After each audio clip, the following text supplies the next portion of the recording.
चलो स्टार्ट करते हैं। अपना नेक्स्ट टॉपिक है इलेक्ट्रोमोटिव फोर्स, जिसे ईएमएफ भी बोला जाता है। ठीक है, ईएमएफ भी बोला जाता है न। और इसके बाद नेक्स्ट टॉपिक इसी में पढ़ेंगे, terminal potential difference of cell.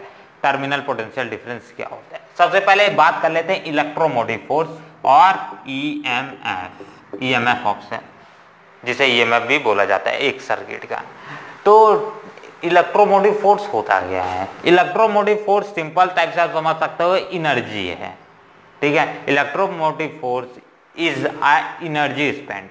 एक टाइप का क्या है? एनर्जी स्पेंट है कि कितना एक अमाउंट ऑफ एनर्जी स्पेंड करना पड़ता है एक यूनिट पॉजिटिव चार्ज को पूरा का पूरा सर्किट कंप्लीट करने में। ठीक है, पूरा का पूरा सर्किट कंप्लीट करने में का मतलब है कि एक यूनिट पॉजिटिव चार्ज को पूरा का पूरा सर्किट को रोटेट करके वापस सेल में आने में जो इतना अमाउंट ऑफ एनर्जी सप्लाई करना पड़ता है या फिर स्पेंड करना पड़ता है, उसी एनर्जी को बोला जाता है इलेक्ट्रोमोटिव फोर्स।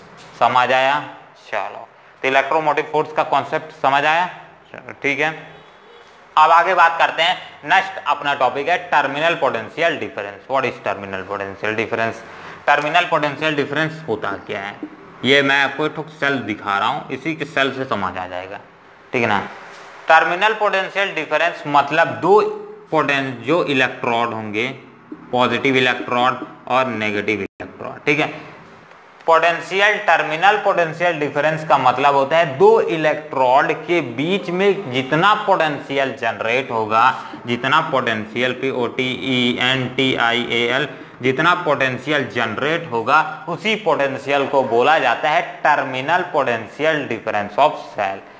और सिंपली बोल सकते हो, जितना यहाँ पोटेंशियल डिफरेंस प्रेजेंट रहेगा, मतलब दो टर्मिनल्स ऑफ सेल के बीच में कितना पोटेंशियल डिफरेंस प्रेजेंट है, उसी को बोला जाएगा total terminal potential difference of cell. मतलब एक सेल का वही पोटेंशियल डिफरेंस आ जाएगा।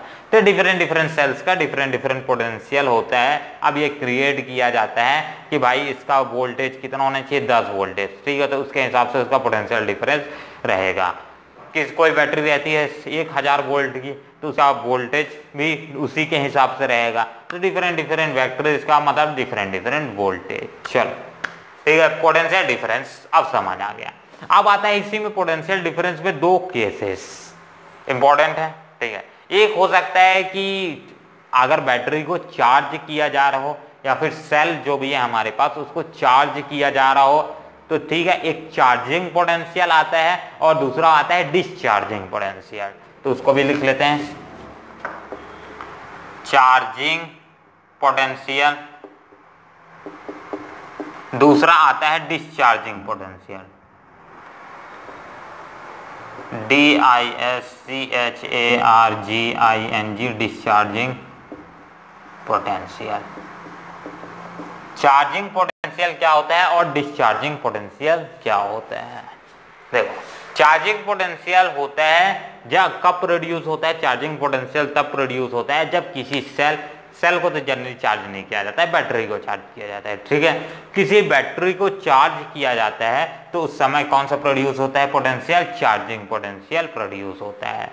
डिस्चार्जिंग पोटेंशियल कब प्रोड्यूस होता है? डिस्चार्जिंग पोटेंशियल तब प्रोड्यूस होता है जब किसी सेल या किसी बैटरी को डिस्चार्ज होती है, डिस्चार्ज किया जाता है। डिस्चार्ज कैसे करेंगे? एक आउटर एप्लीकेशंस का इस्तेमाल करके, अप्लायंसेस का इस्तेमाल करके, जैसे बल्ब इस्तेमाल कर लिए, ठीक है, और डिफरेंट रजिस्टर्स का इस्तेमाल कर लिए, कोई भी और एप्लीकेशंस के इस्तेमाल किए, एक्सपेरिमेंट के लिए इस्तेमाल किए, और डिफरेंट है भाई। तो उसमें क्या होगा, जो बैटरी का पावर है वो धीरे धीरे खत्म होगा, तो इसको बोला जाता है डिस्चार्जिंग पोटेंशियल। तो चार्जिंग पोटेंशियल के केस में क्या केस बनेगा और डिस्चार्जिंग पोटेंशियल के केस में क्या केस बनेगा, उसको करते हैं। अब मान लेता हूं ये एक हमारे पास सर्किट है। अब इससे सर्किट से करंट विड्रॉ हो रहा है, मतलब विड्रॉ हो रहा है, यानी वो किस केस में आ जाएगा? डिस्चार्जिंग पोटेंशियल के केस में आ जाएगा।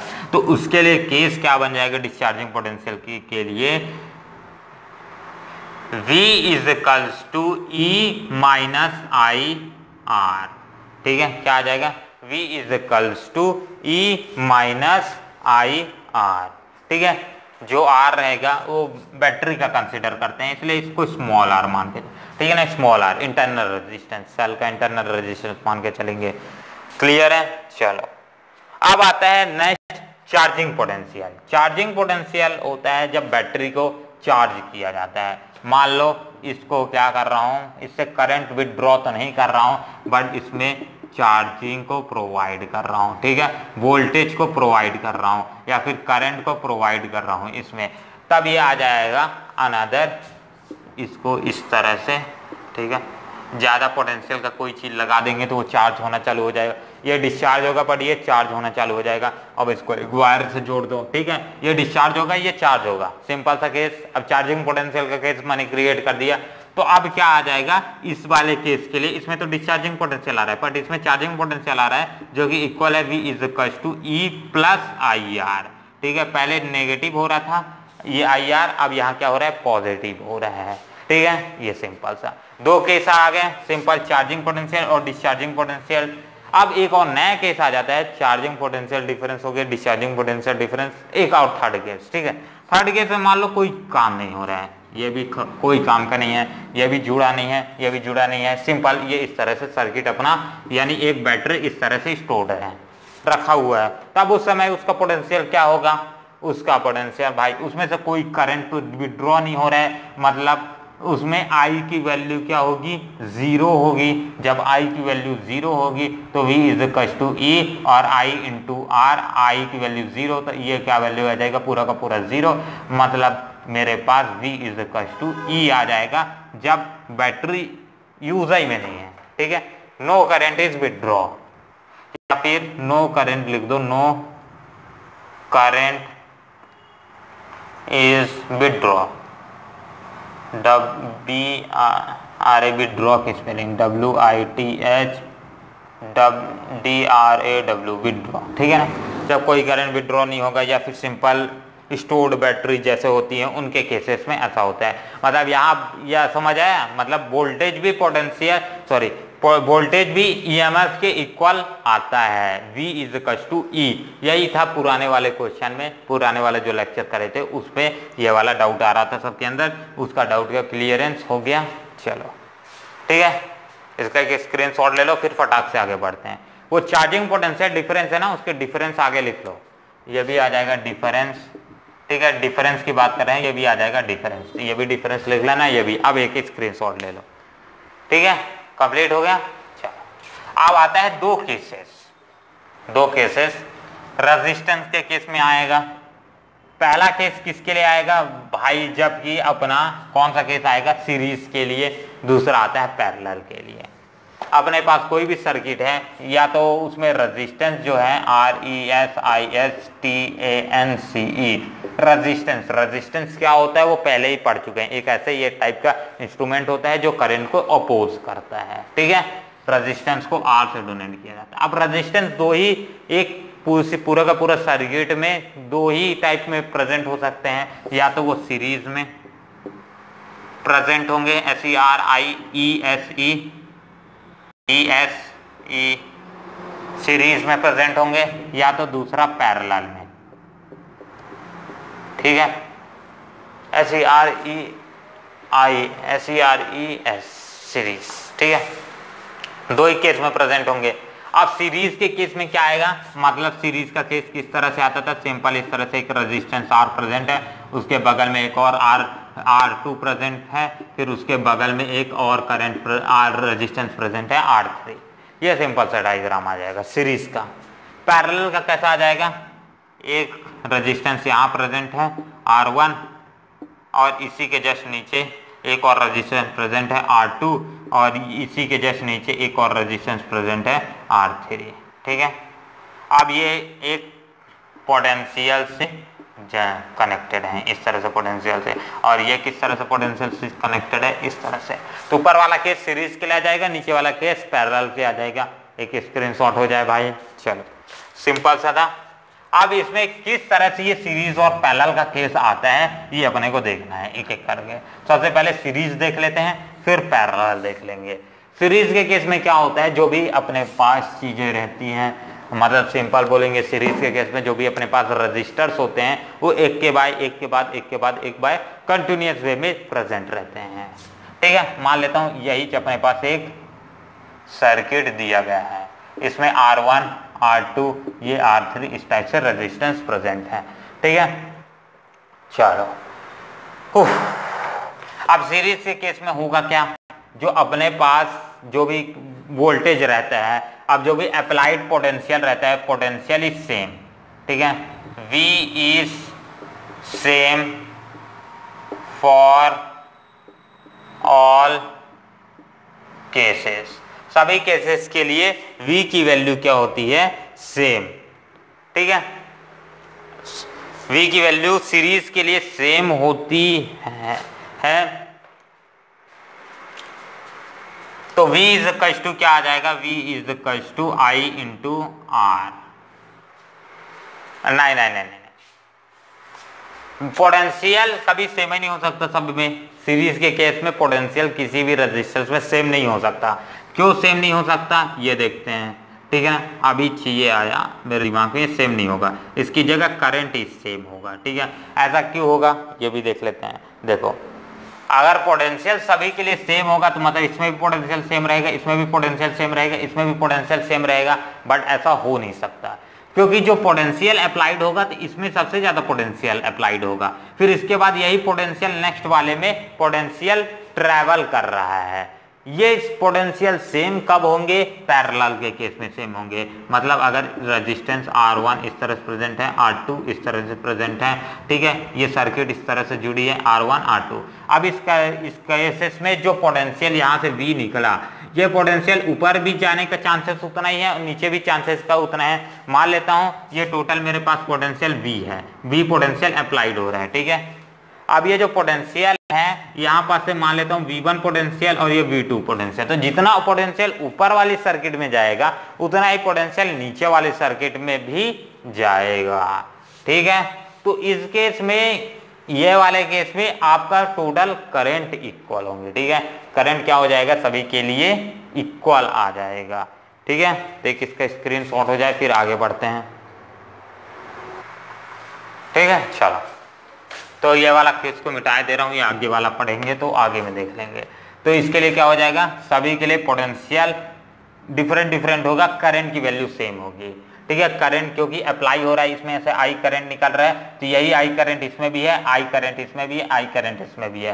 पर उसमें क्या हो रहा था, इसमें पोटेंशियल सबके लिए सेम नहीं होगा, क्योंकि इसके अक्रॉस जो पोटेंशियल होगा वो इक्वल नहीं होगा इसके अक्रॉस और इक्वल नहीं होगा। मतलब इसके ऊपर सबसे ज्यादा पोटेंशियल अप्लाई होगा, फिर इसके बाद इसके ऊपर, फिर इसके ऊपर, ठीक है।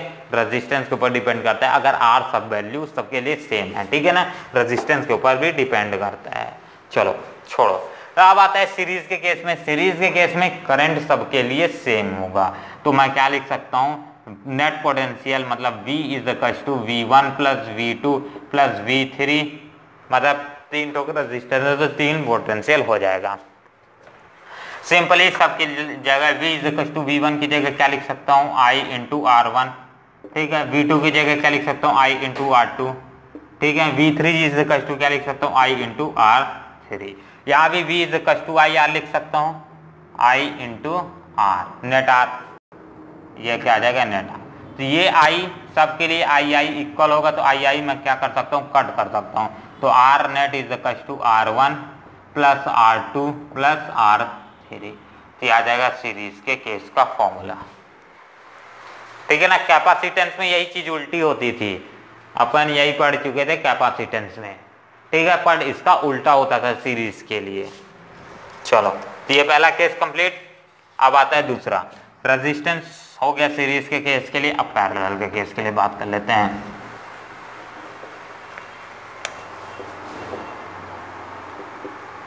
इसके बाद नेक्स्ट जो वीडियो निकलेगा, लेक्चर निकलेगा, उसमें सिर्फ और सिर्फ दो लेक्चर करीबन रहेगा, उसमें सिर्फ क्वेश्चन ही क्वेश्चन सॉल्व करेंगे, क्योंकि इस चैप्टर का क्वेश्चन का वेटेज बहुत ज़्यादा है, ठीक है ना। डेरिवेशन इस चैप्टर में ना के बराबर देखने को मिला है और ना के बराबर आता भी है, इसमें ज़्यादातर क्वेश्चंस पूछे जाते हैं। अब आता है पैरेलल के केस में। पैरेलल के केस में सब के लिए पोटेंशियल की वैल्यू सेम होगी, ठीक है।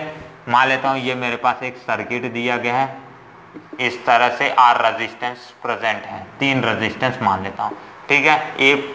और ये B, और A और B के बीच में जो पोटेंशियल डिफरेंस होगा वो सेम होगा।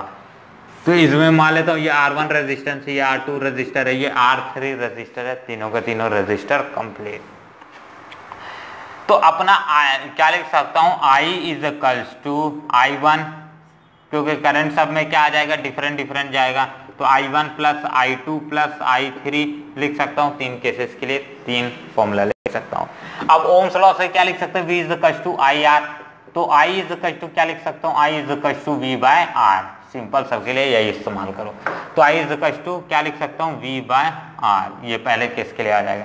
अब I1 के लिए क्या आ जाएगा, V तो सबके लिए सेम है, तो इसकी जगह V की जगह V ही लिखूंगा, और R की जगह R1, उसी तरह V बाय R2, उसी तरह V बाय R3।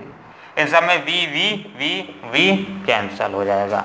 तो अपना नेट जो फॉर्मूला मिल जाएगा वो R is 1 by R is equal to 1 by R1 plus 1 by R2 plus 1 by R3। तो ये आ जाएगा अपना नेट फॉर्मूला जो अपने को चाहिए। ठीक है, आखिरकार ये चैप्टर का पहला पार्ट कंप्लीट। ठीक है, चल तो आ गया सीरीज के केस में, और पैरेलल के केस में सीरीज का केस कर चुके हैं। सीरीज पैरेलल में काफी डिफरेंस होता है, कैपेसिटेंस का जस्ट उल्टा होता है। ठीक है, वहाँ जो पैरेलल के लिए केस बनता था, यहाँ वो सीरीज के लिए केस बन रहा है। वहाँ जो सीरीज के लिए बनता था, यहाँ पैरेलल के लिए बन रहा है। तो दोनों का कंप्लीट टॉपिक अब आगे बात करेंगे। नेक्स्ट लेक्चर जो आएगा उसमें क्वेश्चन सॉल्व करेंगे, करीबन 2 लेक्चर रहेगा क्वेश्चंस के। ठीक है, इसके बाद अपने इसके आगे का टॉपिक, कुछ टॉपिक छूट जाएंगे जैसे व्हीटस्टोन ब्रिज। ठीक है, तो सारे चीज़ों को कवर करके फिर आखिरकार ये चैप्टर कंप्लीट हो जाएगा। तो धन्यवाद और मिलते हैं अगले वीडियो पे।